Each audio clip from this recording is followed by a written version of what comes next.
What if Rosalía fronted a symphonic metal band? This week we'll be taking a moment to celebrate the flamenco singer who became a genre-smashing global pop sensation, and also taking a little look at that most epic of metal subgenres, symphonic metal. All that and more on this week's What If, How and Why. Hi, my name's Morgan Brown, and every Monday I upload a new What If video to my YouTube channel, followed on Wednesday by one of these companion videos where I discuss the artists and genres involved in the What If video, and also share a little bit of my creative process. So the idea of the What If videos is that every week I pick a popular song and imagine an alternative universe in which some change of circumstances causes that song to come out completely different from the version we know and love. I then take the original lead vocal of that song and record a new backing track to it using just GarageBand and whatever instruments I happen to have to hand in order to bring that alternative version of the song to life. So the song I picked this week was Despecha by Rosalía, and I attempted to turn that into a symphonic metal track. So if you haven't had a chance to listen to that yet, here's a little taster.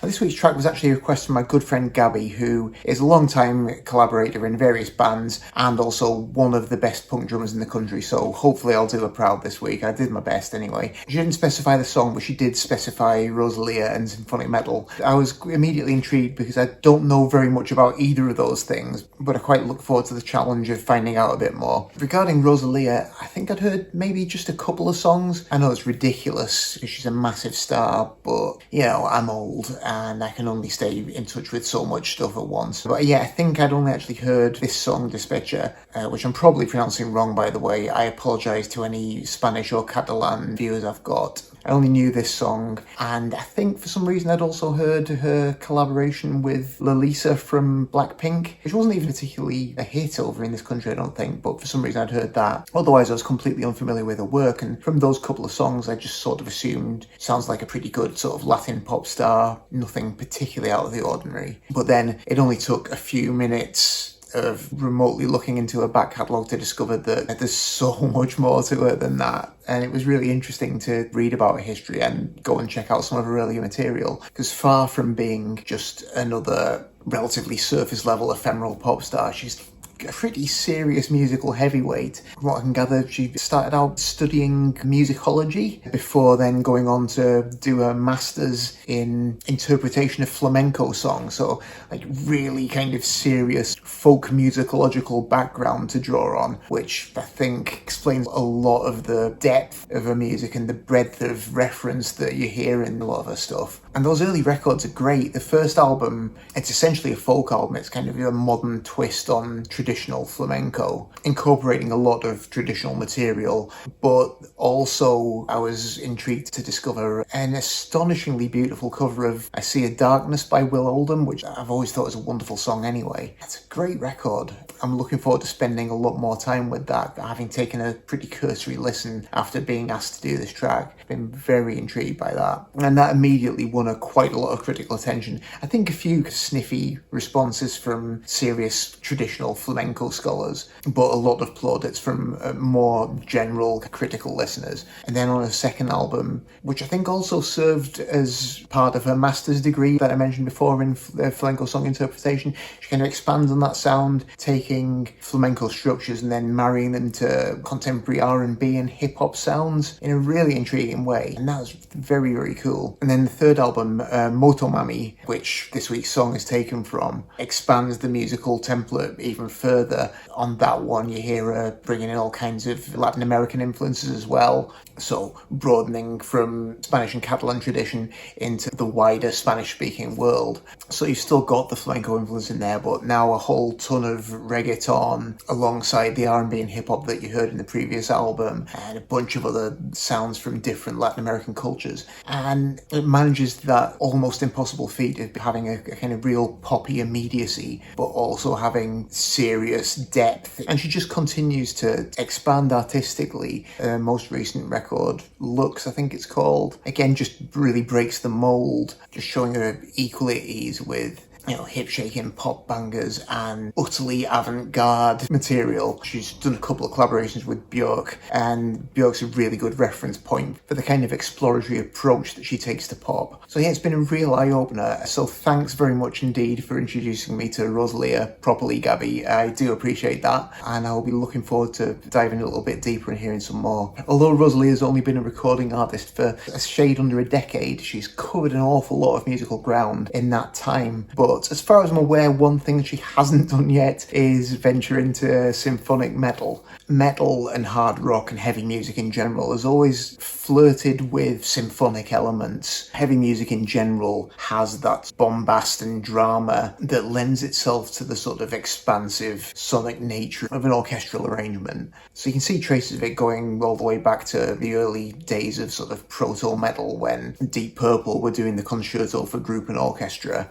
And there've been other things throughout the history of hard rock developing into metal. I mean, Black Sabbath definitely experimented with using classical instrumentation on tracks on Sabbath Bloody Sabbath and Sabotage, for instance. I guess initially things like the new wave of British heavy metal, and then the thrash metal movement reset heavy music to a bit more of a punky street level, but it didn't take long for people from that background to start getting ambitious again. So through the 80s, you start getting Celtic Frost, who a couple of years earlier had been playing shockingly lo-fi raw stuff in Hellhammer by the mid-80s there, bringing in operatic sopranos and horn players and string sections and things to add a sweeping sense of drama to these wild avant-garde metal records they're making. And following them, more and more metal bands start to incorporate those kind of sounds into their music into the 90s, until by the middle of that decade it's really not that unusual to hear a metal band that has a bunch of orchestral or choral sounds, whether they're actually played by real classical musicians or whether they're synthesized in some way. They've become part of the metal vocabulary.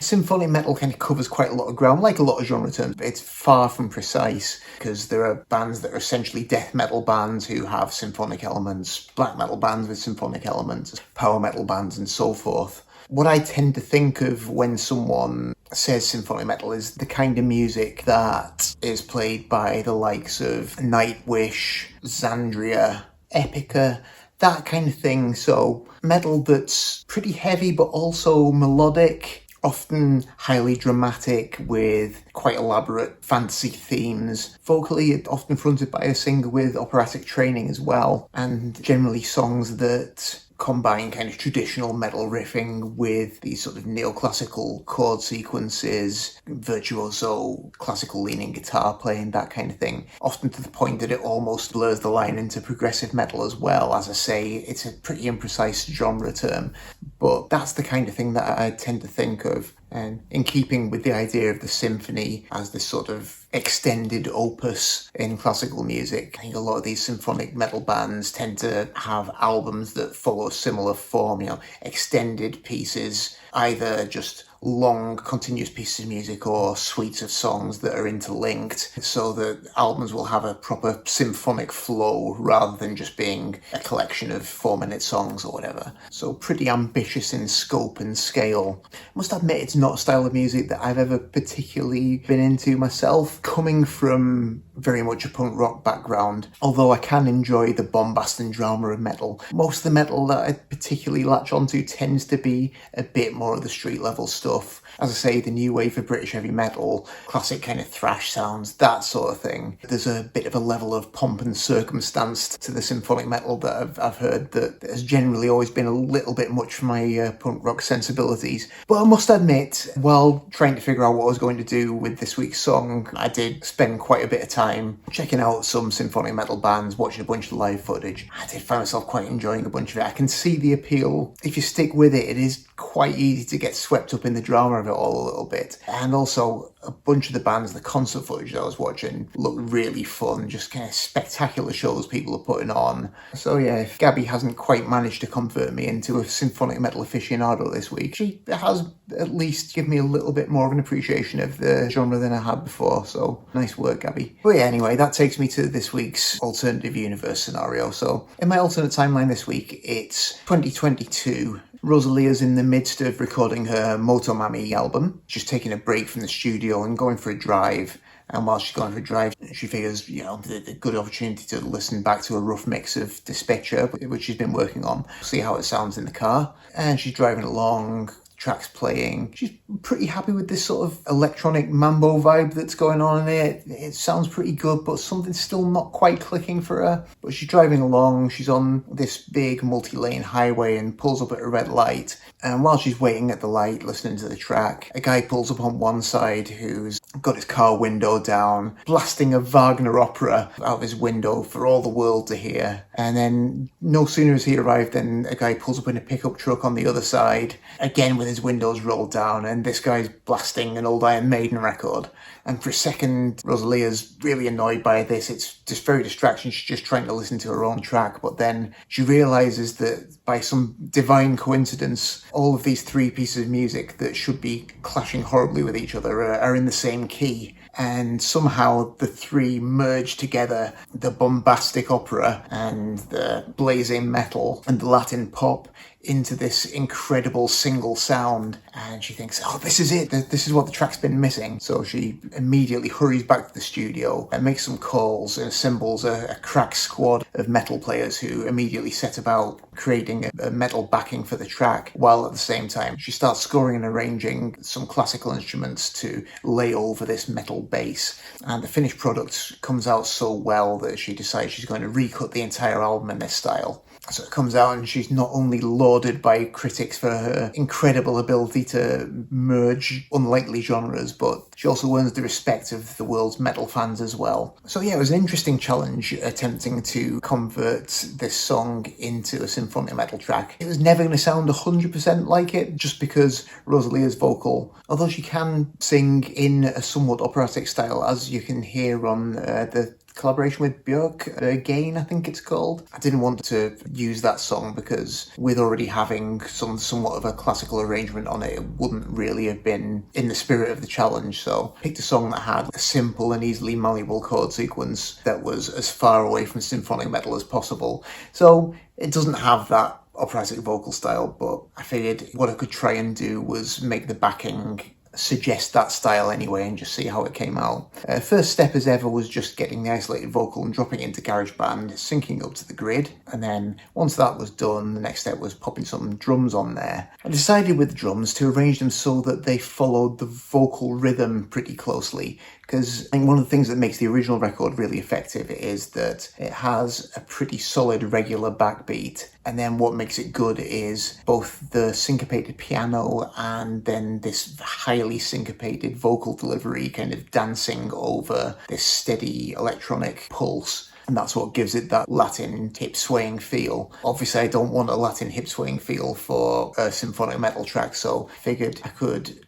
ground it by making that vocal rhythm actually part of the drum part. So if you listen to it, the kick follows a lot of that vocal rhythm really closely, to the point that there's a section in the middle where she goes into a triplet feel, and instead of keeping a standard 4/4 time going, I swap it into a different section and move into 6/8. So the vocal really dictated how those drums went, and then the drums led how I arranged all the other instruments. So I'll pop the bass on next, and again, because we've got that kick pattern that's following the vocal, I tried to stick really close to that with the bass just to make that really heavy and hard hitting.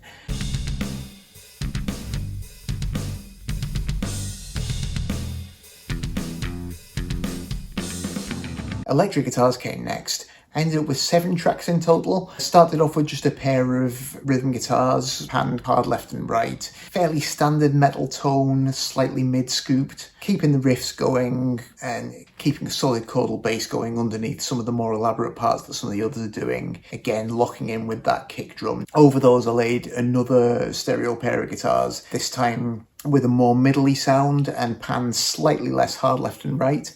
And they're playing parts that harmonise with those initial 2 guitar tracks. The 5th track comes in when there's a little breakdown before I go properly into that 6/8 section. Most of the instrumentation falls away and it just goes down to a single guitar. So to emphasise the change from this big sound to this small sound, I wanted the really wimpy, thin little guitar sound, so had a separate track just for that. And then the final 2 tracks come in just towards the outro of the song. I toyed with the idea of putting an actual solo over it, but I'm not particularly good at that sort of neoclassical, shreddy style. So instead of doing that, I just added an extra pair of higher harmony guitars, playing harmonised arpeggios, which I thought sounded the part.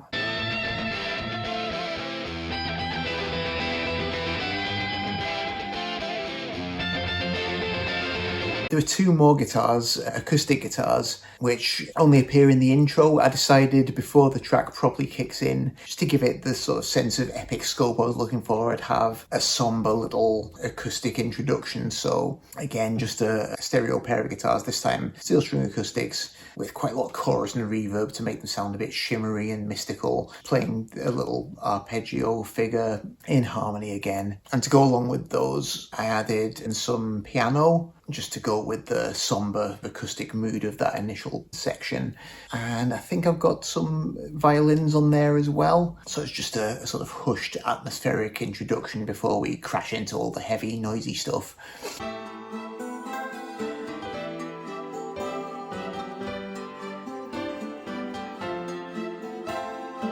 Once we do get to the heavier, noisy stuff, that's when I really start to lean into the more symphonic elements. I didn't go for full orchestra because it's very easy to make these things sound too cluttered and get to the point where you just can't make out anything that's happening. So I stuck to mainly strings, so violins and cello, playing really simple lines, but contributing to that mournful, epic feel that I was trying to create. As we go on, I also added one of my favourite sounds on GarageBand, which is the Mellotron mixed choir. So it's kind of a scratchy recording of a choir, which always sounds a little bit spooky. So I've got that in there as well. It has a little bit of that Omen soundtrack feel to it, which I think is great for anything like this, where you want that epic cinematic quality. And then beyond that, the only other bits of classical instrumentation I included were some percussion, mainly timpani. If you need epic drama, you can't beat a good kind of thundering timpani to mark out your chord changes. So I've got some of that on there. And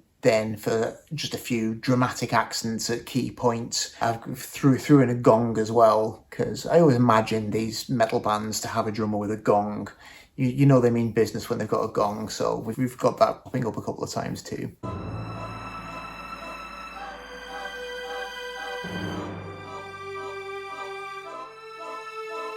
And then for the video, as ever, started out by trying to find some footage of Rosalía performing the song that I could sync up to the track. Annoyingly, the best clip that I found, I was really happy with, and then discovered that it goes into some mad remix about 2/3 of the way through, so it wasn't entirely usable, but I liked the footage so much that I used that as much as I could, and then blended it in with another performance, which I don't like as much as a performance. It's really kind of cluttered in its staging, lots of dancers who keep getting in the way, but at least it's the full song, so it's a blend of those two performances. I obviously then wanted a suitably symphonic metal looking backing band, so for that I used Xandria. Found a good clip of them playing at some metal festival. They kind of really look the part, pyro going off everywhere. And then just as a final touch, just to suggest that she's become a proper part of this scene, mocked up a few concert posters, placing Rosalía on the bill with some notable symphonic metal heavy hitters as well, just to make sure that it looks like she exists in that context. So yeah, I hope you enjoyed this one. As I say, I was very happy to receive this request because I do enjoy diving into stuff that I don't know that much about, and just learning more about Rosalía particularly was a real eye-opener for me, and that was kind of worth doing the project alone from my perspective. But yeah, if you did enjoy it, please like, share, subscribe, all that stuff really helps the channel, and I will love you if you do that. And let me know what you thought down in the comments as well. If there's anything else that you'd like me to do in coming weeks and months, any artists or songs or genres you'd like me to try my hand at, please feel free to let me know as well. But otherwise, that's all from me for this week, so thanks very much indeed for watching, and I will hope to see you next time.